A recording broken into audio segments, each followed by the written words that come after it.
ქონების გადასახადი ბოლო რამდენიმე დღის მთავარი განსახილველი თემაა ყველგან.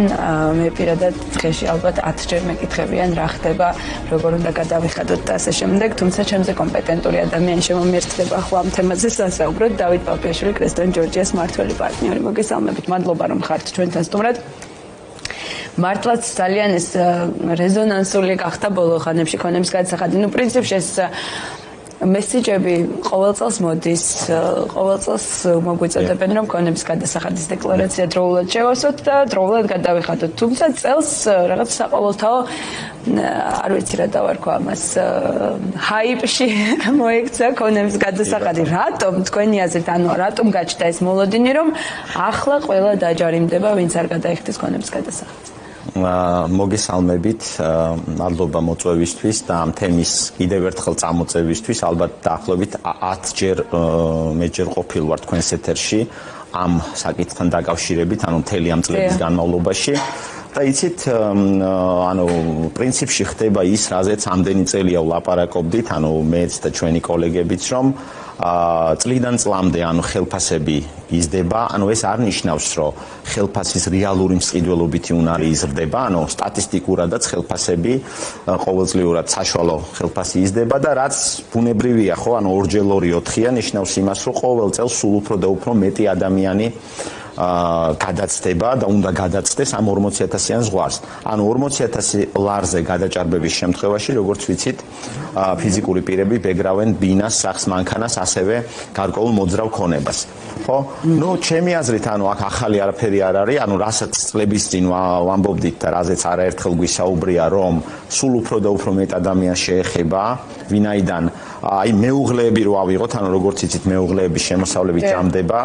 ვინაიდან ისინი განიხილებიან ოჯახის წევრებად, თითო მეუღლეს რო კონდეს 1400-1500 ლარი ჯამში წლიურად ეს გამოდის 40,000 ლარი, ვინაიდან აქ ამ ანაზღაურებაში შედის მათ შორის საშემოსავლო, გულისხმობ ხელფასი რო კონდეთ ამოდენობით. ანუ ეს ნიშნავს ημას, რომ ეს ჩვეულებრივ საშუალო და შეიძლება უკვე ითქვას, რომ დაბალ შემოსავლიან მოსახლეობასაც ეხება. 40,000 ლარი რო 12 თვეზე გავყოთ დაახლოებით და ნუ მოვაკლოთ საშემოსავლო. გავყოთ შუაზე თუ მეუღლებზე საუბარი არის დაახლოებით 1500 და 1500 ლარი ხელფასი.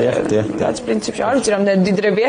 ამიტომ ხო, რა თქმა უნდა, ანუ ეს აქ შეიძლება ითქვას, რომ ეს უკვე ეხება დაბალ შემოსავლიან მოსახლეობას და წელს ხდება ის, რომ გაცილებით უფრო მეტ ადამიანს დაეგზავნა ეს SMS-ები, შეტყობინებები. აი ეს რატომ მოხდა? იმის გამო რომ ბევრი ადამიანი მოექცა?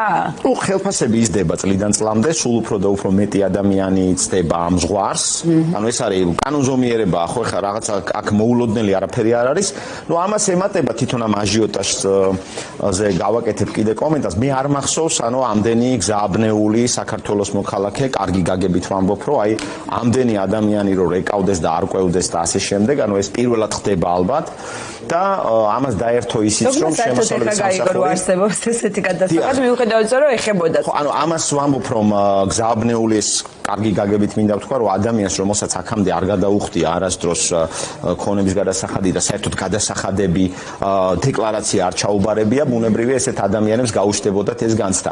ამას დაერთო მათ შორის შემოსავლების სამსახურის რაღაც ესეთი წითელი შრიფტით გაკეთებული ჩანაწერი ამ დეკლარირების პორტალზე, შემოსავლების სამსახურის პორტალზე, რომ თუ ისინი შეამცირებენ დაუშვათ საბაზროფას, მოხდება დაჯარიმება და ასე შემდეგ, ხო? ანუ ახალი აქ არაფერი არ არის, ეს იყო მოსალოდნელი, ამაზე ვსაუბრობთ წლიდან წლამდე და აი შემოსავლების სამსახურმა გაავრცელა განცხადება, გუშინ წავიკითხე, რომ ვიღაცები ავრცელებენ ინფორმაციას, რომ შეიცვალა ქონების გადასახადში რაღაც წესებიო და არ არის სიმართლეო. ანუ შეიცვალა კი არა, რო არ იცვლება ეს 40,000-იანი ზღვარი, ეს არის ამაზე ვლაპარაკობთ ამდენი ხანი, ხო? კი, მოდი, ზღვარზე მე ვილაპარაკოთ, იმიტომ რომ საკმაოდ დაბნეულია საზოგადოების გარკვეული ნაწილი. რეალურად ან ვერავინ ვერ იგებს, ანუ ამ შემთხვევაში ჯარიმის ნაწილი არის კიდე ძალიან ბუნდოვანი. ვერავინ ვერ იგებს, რომ ჯერ ერთი ეხებათ თუ არ ეხებათ, ამას ვერ იგებს ადამიანების დიდი ნაწილი. ანუ უნდა შეავსოს თუ არ უნდა შეავსოს. მე თუ არ შეავსებს და ეხება, რა ხდება? ან თუ შეავსებს და არ ეხება, მაგ შემთხვევაში რა ხდება? კი ბატონო. ვესწრები რომ აი დეტალურად მოგიყვეთ, ცოტა ვრცელი თემაა, მაგრამ ვესწრები რომ ძირითადი ინფორმაცია გადმოგცეთ რა. პირველ რიგში უნდა ითქვას, რომ ორი ნაწილისგან შედგება ფიზიკური პირების ქონების გადასახადი, ეს არის მიწაზე ქონების გადასახადი, ადამიანს თუ აქ დაუშვათ მიწის ნაკვეთი და მიწის გარდა ქონებაზე ქონების გადასახადი. აქ ძირითადად ექცევა ბინა, სახლი, მანქანა ფიზიკური პირის საკუთრებაში, ასევე თუ ინდიმეწარმე არის ეკონომიკურ საქმიანობაში გამოყენებული ქონება, ასევე იახტები, კატარღები და თვითმფრინავები და შოუმფრენები ეს ძალიან იშვიათია. ნუ არამეწარმე ფიზიკურ პირზე თუ საუბრობთ, ეხლა ინდიმეწარმე ფიზიკური პირები ალბათ უფრო უკეთეს დღეში არიან, იმიტომ რომ მათ ყავთ ბუღალტრები და ასე თუ ისე მათთვის ეს არ არის ახალი ამბავი. არაინდიმეწარმე ფიზიკურ პირს ებეგრება ბინა, სახლი, მანქანა, ესე რომ ვთქვათ, მიწის გარდა ქონების გადასახადის ნაწილში და პლუს მიწა. აი რომ გავყოთ ეს ორ ნაწილად. მიწაზე ქონების გადასახადი შედარებით მარტივად ხდება ამის გამოანგარიშება, ვინაიდან მიწაზე ქონების გადასახადის დაბეგვრა არ არის დამოკიდებული შემოსავალზე. ანუ 40 ამ ეგრეთ წოდებულ 40000-ზე. დიახ, 40000-იან შემოსავლის ზღვარზე გადაჭარბება, არ გადაჭარბება, არ ცვლის არაფერს მიწაზე ქონების გადასახადთან მიმართებაში. თუ გვაქვს მიწის ნაკვეთი, ეს იქნება სასოფლო თუ არა სასოფლო, ქონების გადასახადს ვიხდით ზოგადად ყველა შემთხვევაში.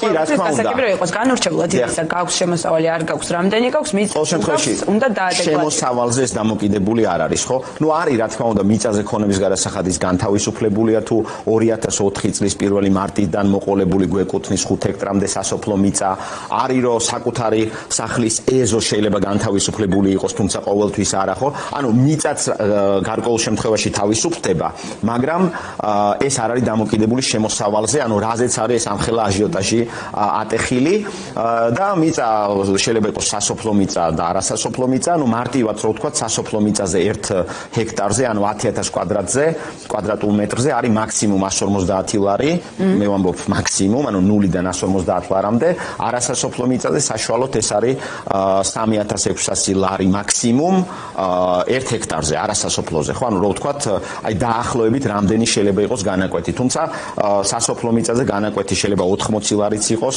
1 ჰექტარზე, ან შეიძლება 20 ლარიც იყოს თუ სათიბი საძოვარია. ანუ მიწის ნაკვეთი დავამთავრეთ და აქ გაცილებით მარტივად არის შედარებით იმ 40000 ლართან შედარებით ყველაფერი. თუმცა გარკვეული დეტალები არის. გადავიდეთ ახლა მეორე ნაწილზე, აი უფრო ამ 40000 ლარიანი ზღვარის გადამეტებაზე არის ესე რომ ვთქვათ, ბევრი კითხვა, ვიდრე მიწაზე ქონების გადასახადზე. ესე იგი, თუ ადამიანები დღეს ჩვენ ვაბარებთ 2024 წლის ბინის, სახლის და მანქანის ქონების გადასახადს და 25 წლის მიწაზე ქონების გადასახადს, ხო? შემოსავალის დღეს დაითვლება 40000 ლარი 24 წლის. ანუ თუ ადამიანები 24 წლის 1 იანვრიდან 31 დეკემბრის ჩათვლით, მათი შემოსავლები აჭარბებს 40000 ლარს, ზოგადად მიიჩნევა, რომ ბინა, სახლი და მანქანა მათ საბაზრო ღირებულებით უნდა დაბეგრონ, არაუმეტეს საბაზრო ღირებულების 0.2%-ისა, თუ ეს არის 40000-ზე მეტი და 100000-ზე ნაკლები შემოსავალი ოჯახის და არაუმეტეს 1%-ისა, თუ ეს არის 100000-ზე მეტი შემოსავალი. ანუ ეხლა აქ ყველაზე დიდ სირთულეს რა წარმოშობს? რამოდენიმე ღირებულება რა არის? საბაზრო ღირებულება ყველამ თვითონ უნდა შეაფასოს, რა ღირს მისი ავტომანქანა. წელ რომ ჩემი ავტომანქანა ღირს $5000, ეს უნდა იყოს რეალური. $20000. რა თქმა უნდა, ეს პრობლემაა. ნუ შემოსავლების სამსახური ამას შეამოწმებს, ამაზე მასობრივად დაჯარიმება აქამდე არ მომხდარა, თუმცა დაჯარიმებული პირები საბაზრო ფასის შემცირებაზე არსებობენ. ეს გარკვეული შემთხვევები ამის არსებობს. ამის შემოწმების მექანიზმი არსებობს? ნუ შერჩევით მაინც შემოსავლების სამსახური, ახლა იმ წითელი კომენტარის შემდეგ ეს ხალხი უფრო დაიძაბა და ამიტომ არის ამაზე ამხელა წითელი შრიფტით დაწერილ კომენტარს გულისხმობ. ეხლა სირთულე რაში არის? სირთულე არის რამოდენიმე, სირთულე რა ამწვავებს სიტუაციას? ჯერ ერთი ამწვავებს სიტუაციას ის, რომ ანუ ამ წელს 2024 წლის განმავლობაში შემოსავლები შეიძლება დაუთვალოთ არა ერთ ადამიანს, არამედ მის ოჯახს. ანუ თუ ვინ ითვლება ოჯახის წევრად? ოჯახის წევრი ეს არის მეუღლეები, ანუ ვინც არიან რეგისტრირებულ ქორწინებაში და რეგისტრირებულ ქორწინებაში არიან? მაშინ არ ითვლებიან, დიახ, და ეს არის დედა, მამა და ძმა, ბებია, პაპა, შვილი, სრულწლოვანი შვილი. ანუ მეუღლეები და არასრულწლოვანი შვილი ყველა ვარიანტში ოჯახის წევრად ითვლება. აი ეს დანარჩენი ნათესაური კავშირები ჩვენ შეგვიძლია ჩავთოთ ოჯახის წევრებად. ფაქტობრივად შეგვიძლია არ ჩავთოთ, დიახ.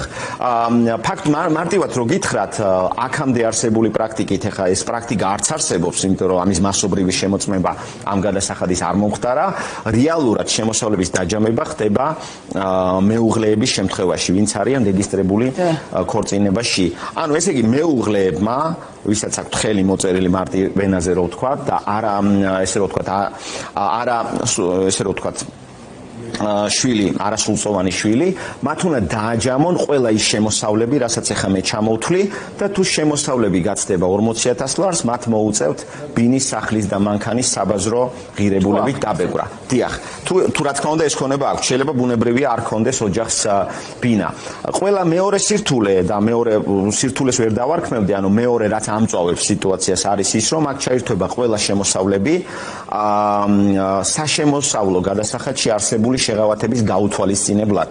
ანუ ხელფასი დაუშვათ ომის ვეტერანის 3,000 ლარამდე რო არ იბეგრებოდეს საშემოსავლოთი, აქ მაინც ეს უნდა ჩავრთოთ, ხო?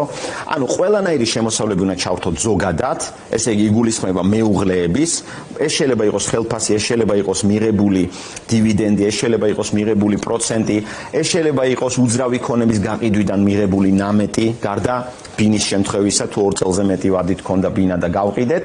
მოკლედ და ერთ-ერთი ესე რო ვთქვათ სირთულე არის ის, რომ ყველანაირი შემოსავლები იგულისხმება.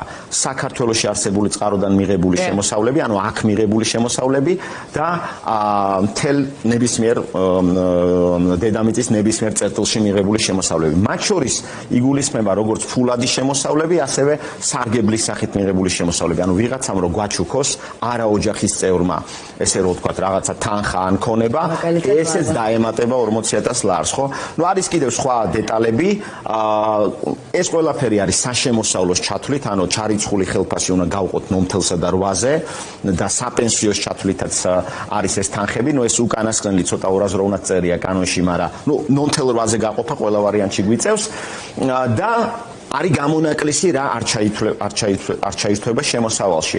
თუ ოჯახის წევრმა გვაჩუქა, ანუ თუ პირს ოჯახის წევრად ვაღიარებთ და ის ჩუქნის ან მემკვიდრეობით ღებულობთ ქონებას, ერთადერთი აი ესეთი ჩუქებით და მემკვიდრეობით მიღებული ქონება უნდა დაუბეგროთ.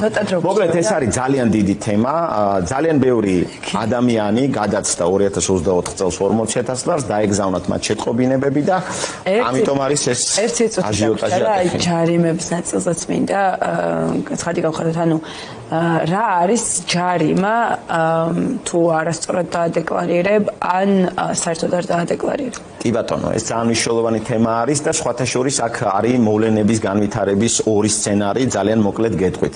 თუ შემოსავლების სამსახურმა დანიშნა ფიზიკური პირების შემოწმება, აი ეგრევე საგაზღარო შემოწმება დაინიშნა და ეკუთვნოდა ფიზიკურ პირს დაუშვათ 500 ლარი. ეს შემოწმება რას ნიშნავს, რომ შემოსავლების სამსახური მოდის და გამოწმებს თუ სადღაც შენს მონაცემებს ამოწმებს? არა, ბრძანება რო გამოიწეს და დაინიშნოს ჩვენი დაუშვათ კამერალური შემოწმება, ხო? ამ შემთხვევაში 500 ლარი თუ რო იყოს გადასახადი, ჯარიმა იქნება 50%. ანუ 500 ლარი უნდა გადაგეხადა ქონების გადასახადის სახით, 50% ემატება 250 ლარი დაგვემატება და ეს ყველაფერი არ არის. ეს იმ შემთხვევაში თუ შემოწმებაზე. თუ შემოწმება და საურავი დაგვემატება კიდე 500 ლარიდან, ეს არის წელიწადში დაახლოებით 18-19%, ანუ 0.05% არის დღეში, ხო? ნუ ჯამში ეს შეიძლება 500 ლარი თუ არის ძირი გადასახადი, თუ შემოწმება დაგვენიშნა, ერთი იმდენი შეიძლება იყოს ჯარიმა და საურავი, ანუ კიდე ერთი 500 ლარი ზემოდან. დიახ. ოღონ მე გულისხმობ დაახლოებით ამ შემთხვევაში თუ 10,000 გვეკუთვნის ძირი, მაშინ ერთი იმდენი შეიძლება ჯარიმა საურავი იყოს, უხეშად ვამბობ.